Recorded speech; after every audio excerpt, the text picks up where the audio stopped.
હાલો મિત્રો, આજે આપણે બધાને ભાવેની એવી યુસીલી રસીલી અને દુકાન જેવી જ બનાવવાના છીએ સ્વાદિષ્ટ જો જલેબી છે ને જો જોવામાં જેટલી સરસ સ્વીટ લાગે છે એટલી જ ખાવામાં પણ સરસ સ્વીટ છે. તો આવી રીતે એકવાર આપણે જલેબી જરૂરથી બનાવીશું અને આ વિડીયો અંત સુધી જરૂરથી જોજો. અને જો અમારી ચેનલ તમને અમારી રેસીપી ગમે તો અમારી આ ચેનલને લાઇક શેર અને સબસ્ક્રાઈબ જરૂરથી કરજો અને કોમેન્ટમાં જય રામાપીર જરૂરથી લખજો. તો બનાવવાનું શરૂ કરીએ. સ્વાદિષ્ટ અને સ્વીટ જલેબી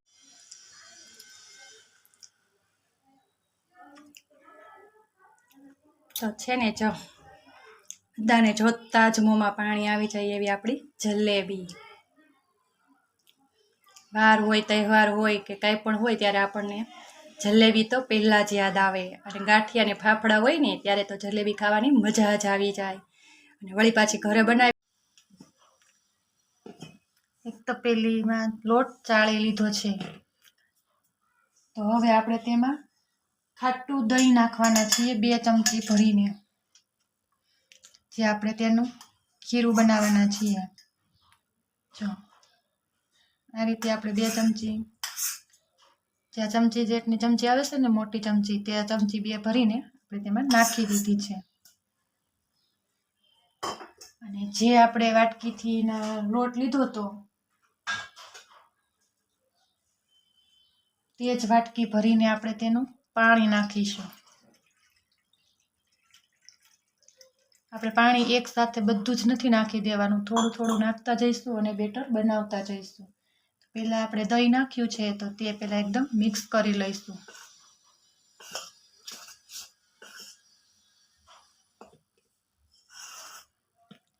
જો આવી રીતના દહીં નાખીને આપણે બેટર બનાવીએ અને પછી આપણે તેનો આથો લાવવાનો છે. એટલે આવી રીતના જો દહીં નાખી આવી રીતના જલેબી બનાવીશું તો આપણી જલેબી એકદમ દુકાનવાળા જેવી, ફરસાણની દુકાનવાળા જેવી જ જલેબી બનશે. તો પહેલાં આવી રીતના પાણી નાખતું જવાનું અને મિક્સ કરતું જવાનું.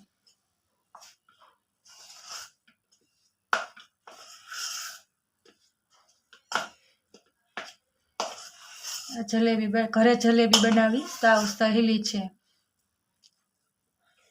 અને વળી આપણે જ્યારે ખાવી હોય ત્યારે આપણે બનાવી શકીએ. મેં આ એક રસોડા ઉપર મૂકી દીધું છે, આવી રીતના ડીશ ઢાંકી દીધી છે. તેની ઉપર આપણે એક કપડું પણ ઢાંકી દઈશું. એક પ્લેટફોર્મ ઉપર અહીંયા આ જગ્યા ઉપર મેં મૂકી દીધું છે અને તો એક ડીશ પણ ઢાંકી દીધી છે. હવે કોઈ આવું કોટનનું કપડું લઈને તેને વીંટી દેવાનું એકદમ, તો તેને એમાં ગરમી મળે એટલે આપણો આથો જલ્દી આવી જાય. હવે આપણે તેને 6 કલાક માટે સેટ કરવા માટે મૂકી દઈશું. અને જો તમારી જગ્યા ઉપર ઠંડુ વાતાવરણ હોય તો તેને 12 કલાક સુધી રહેવા દેવાનું.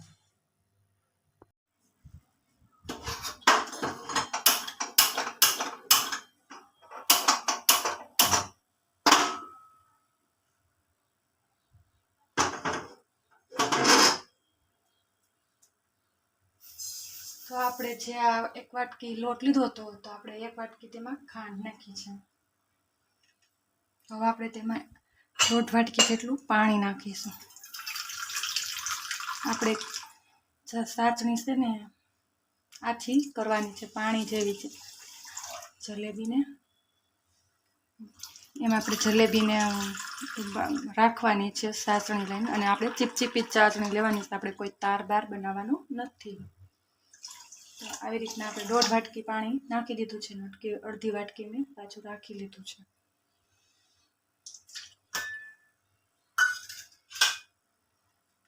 આપણે આમાં હવે ખાંડ ઓગાળી લઈશું. પહેલાં આપણી ખાંડ ઓગળે ત્યાં સુધીમાં આપણે બેટર તૈયાર કરી લઈશું. તો આ રીતે આપણે ખીરું મૂક્યું બેટર બનાવવાનું, ખીરું કરવા આથો લાવવા માટે મૂકી દીધું હતું. તો આપણે હવે આને હલાવી લઈશું. ત્યારે હવે મારી પાસે અડધું જ ખીરું રહ્યું છે. સવારે મેં થોડીક જલેબી બનાવી હતી મારા છોકરા માટે નાસ્તામાં લઈ જવા માટે. એટલું જ રહ્યું છે હવે પણ થવા માંડ્યા છે એટલે હવે આપણે થોડીક વાર માટે જ રહેવા દઈશું.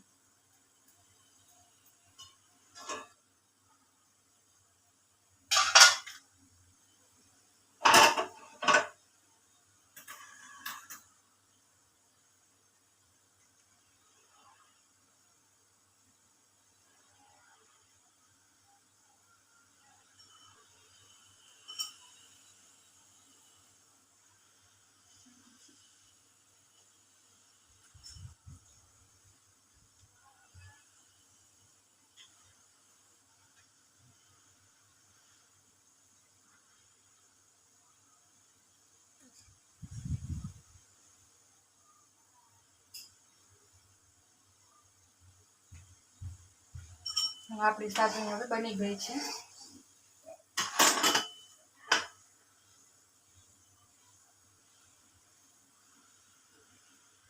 જે આપણે તેમાં ધીમે ધીમે આંચ ઉપર એને રહેવા દઈશું. આપણે એકદમ સાચણી ગરમ ગરમ જ રહે એટલે આપણે તેને ધીમા ગેસથી પાકવા રહેવા દઈશું. આપણે ગેસનું ફ્લેમ બંધ કરી દઈશું.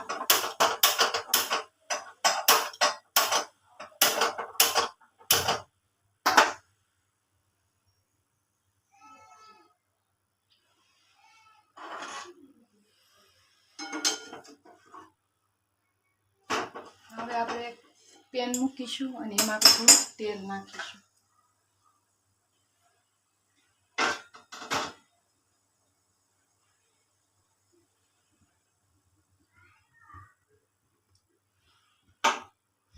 તો ગેસ બંધ જ કરી દઈશું.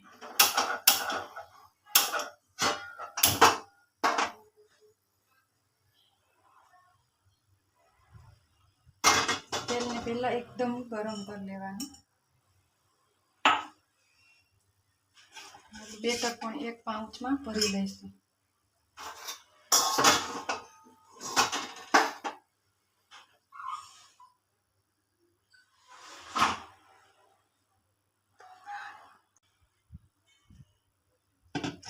પછી એક રબરની મદદથી આપણે તેને એકદમ ફિટ કરી લઈશું.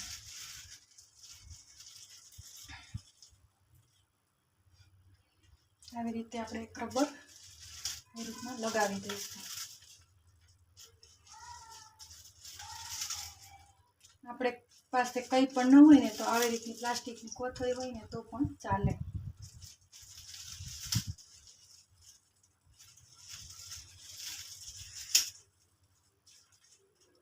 પછી આપણે અહીંયાથી એક કાણું પાડીશું.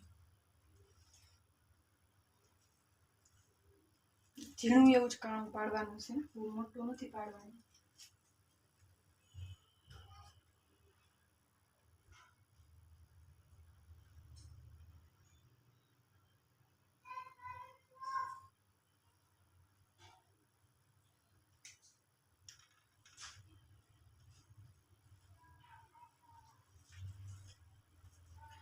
મેં આવું ઝીણું એવું જ કાણું પાડેલું છે, જો દેખાય છે. હવે આપણે ચેક કરીશું આપણું તેલ ગરમ થઈ ગયું છે. હા, હવે આપણે ધીમા ઓછા હાથે દબાવીને આપણે જલેબી પાડીશું.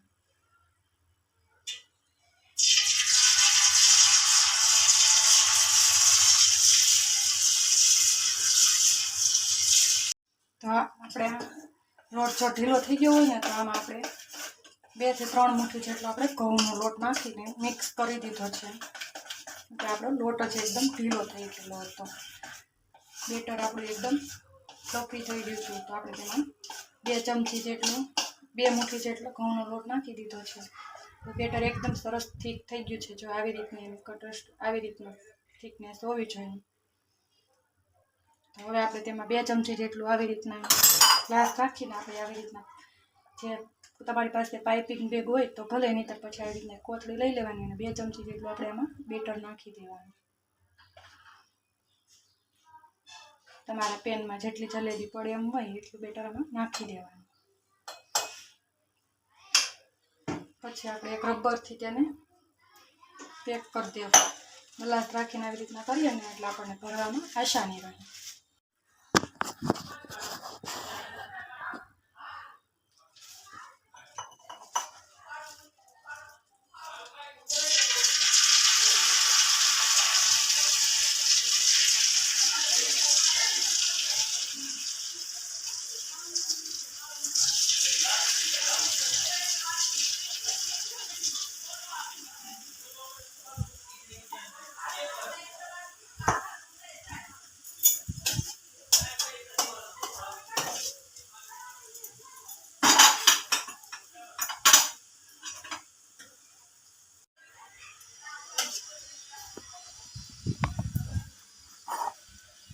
જો છે ને આપણી જલેબી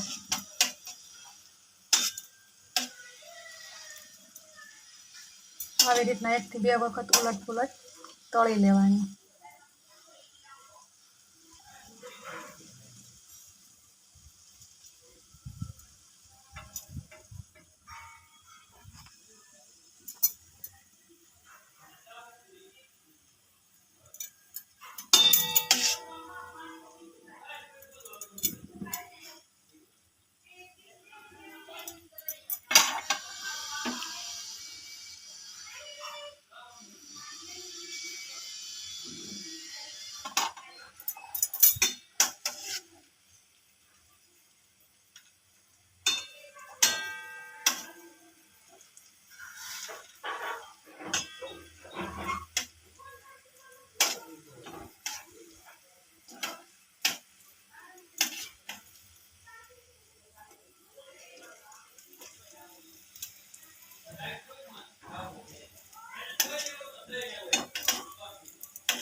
જો આપણી જલેબી હવે તળાઈ ગઈ છે. જો છે ને ફેક્ટરી તે તો હવે આપણે તેને સાચણીમાં નાખીશું.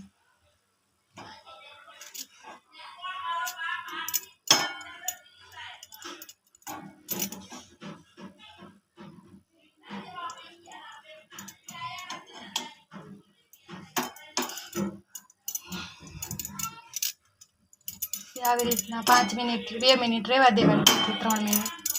આપણી જલેબી પણ સાચણીને સરસ રીતે એકચોક કરી લે. હવે આવી રીતે કાઢી લઈશું.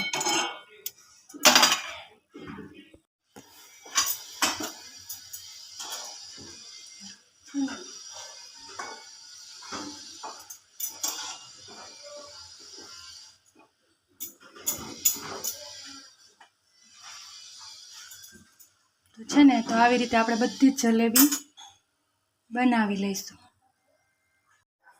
તો જ્યુસીલી રસીલી સ્વાદથી ભરપૂર સ્વીટ અને ટેસ્ટી એવી આપણી જલેબી બનીને તૈયાર છે. અને દુકાન જેવી જ બની છે. જો બની છે ને. જો તો આ વિડીયો જો તમને આ મારી રેસીપી ગમી હોય તો આ મારી ચેનલને લાઇક શેર અને સબસ્ક્રાઈબ જરૂરથી કરજો.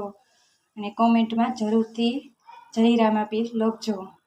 તો આવજો. જય શ્રી કૃષ્ણ. જય સીતારામ.